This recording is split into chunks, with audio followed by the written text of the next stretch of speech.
Nandito po tayo ngayon sa pier ng Coron para sunduin si Mama. So magbabalik na po siya.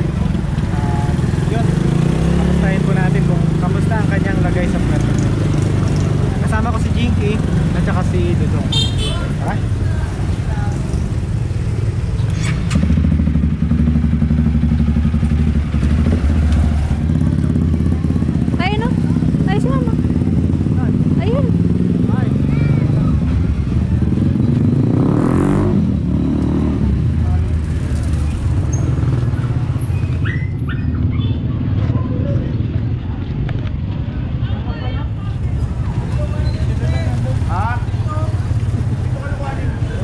Kamusta? Yes. Ito. Paano pa? Pagod? Pagod ang biyahe? Pagod? Habang anuhan. Mga kabukid, nagbabalik ang ating Mama B. Okay naman siya. Mamaya kamustahin natin. Tara. Ito dala mo ma? Ah.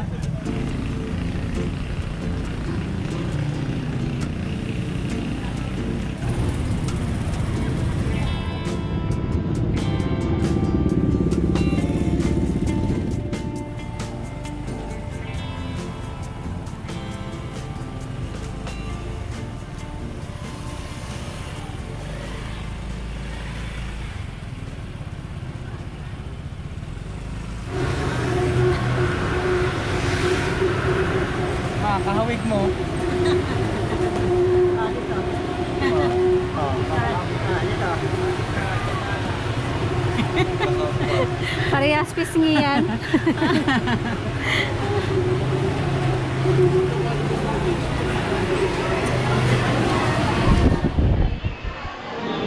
Walang table sa labas. Sa labas. Tingnan mo daw, may ano doon daw.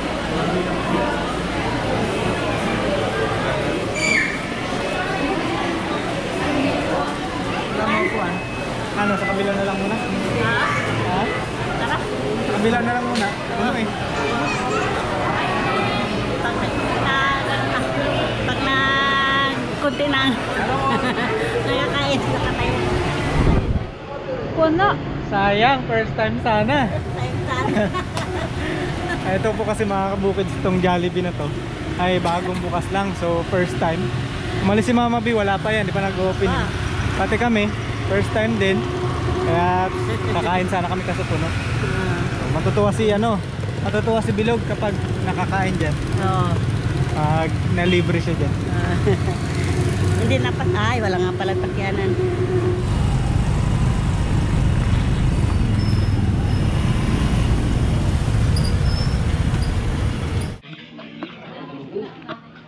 Kailangan mag-aircon ng ating visitor.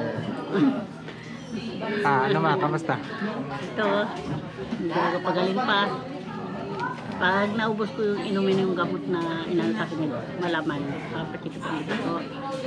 Babalik ka daw doon? Oo, babalik ako doon. So, another x-ray, another TDE ko. Para malaman daw kung may pagbabago. Pero ngayon, hindi kagaya nung unang, ano ko na yung pagkagano, kunting ano lang. Hindi na ako medyo ngayon maluwag-luwag ang pag-ano. Hindi ka masyado nahingal ngayon. Nabuhat ko ngayong bag ko na ng gabi. Nung papunta ko doon, halos hindi ko mabuhat yung bag na maliit. Ay, hindi maluwag. Ayan mga kabukids, ang ating Mama B nagbabalik. Medyo ano sa tingin niyo mga kabukids? Yung kanyang mukha parang ano, namayat ba? Tumaba ba? Namuti? Namutla. Namutla. Namutla.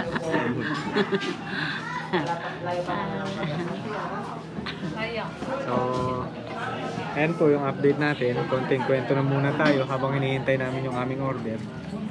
So, si Mama B po sa mga hindi nakaalam, siya po ay umalis dito sa amin. Kaya marami po nagtataka kung bakit nasana daw si Mama B. Siguro hindi nila napanood.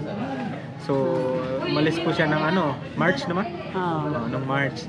Ang balak niya sana ay 2 weeks ang niya, pa-check up niya. Pero medyo na-extend na hanggang sa umabot na ng mahigit 1 buwan. Magdadalawang buwan na. So yun, at least ngayon nakabalik na. Nag-ano po siya, nag-ultrasound kasi nga po nahihingal siya lagi kahit walang ginagawa. And yun sa ultrasound, nakita na medyo malaki yung ano niya, heart. And na-recommend na mag-undergo po siya ng 2D echo. Tapos ngayon naman po ay nag-2D echo siya.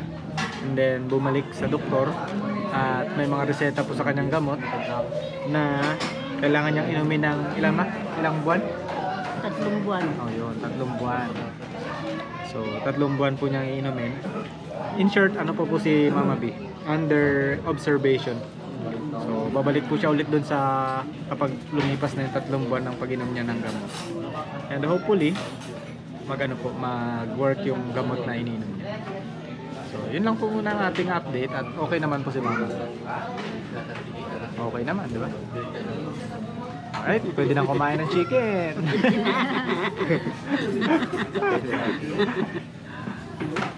Pwede nang kumain ng chicken.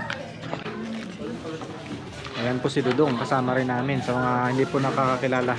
Malaki na po eh. Binata na. Ikaw ba? Wala? Wala pa, hindi pa complete. Oh, Coke. Aroy, bawal sa yung Coke. Diba? Bawal sa'yo. Okay. Adiyan. May tubig na rin, ay ice na rin. Maghingi tayo ng tubig. Walang pinito? Bawal sa kanya yung Coke, tubig na lang. Ay, bawal sa'yo na? Bawal daw yung caffeine. Pwede naman siguro pero konting-konti lang. Bawal yung Coke, bawal yung juice, lahat yung juice. Tapos, pwede lang yung kalamansi talaga, yung kalamansi. Ibig sabihin, makakatipid na tayo ngayon.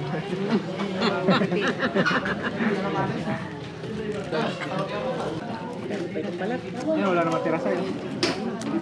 Balat pa naman yung masarap Balat lang pala itong lahat. Balat lang pala ito lahat. Balat pa may masarap. Tira mo na lang yung balat. Strictly diet si Mama B.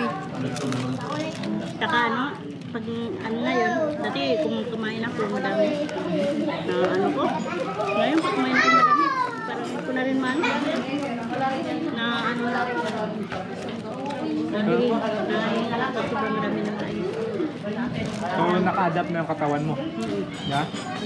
Ayaw niya na daw na maraming kumain. Sa ngayon.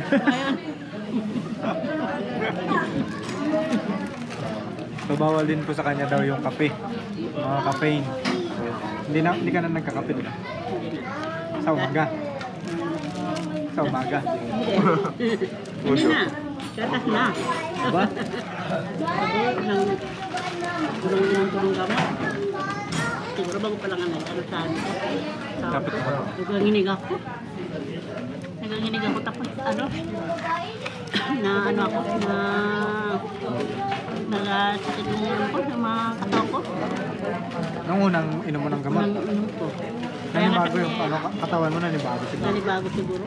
Kaya nga sabi niya, Dok, ano, isang linggo, ibalik doon para malaman kung ano mang, ano nang epekto ng gamot. Kaya yung every other day na gamot ko, naging, ano na lang, isang linggo, dalawang hati. Then, Lunes at Biyernes, isang gamot.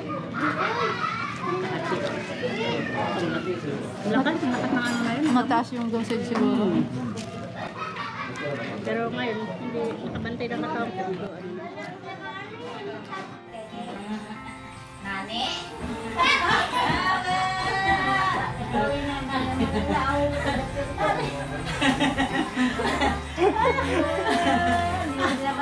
Hindi nakatayo si wala ka din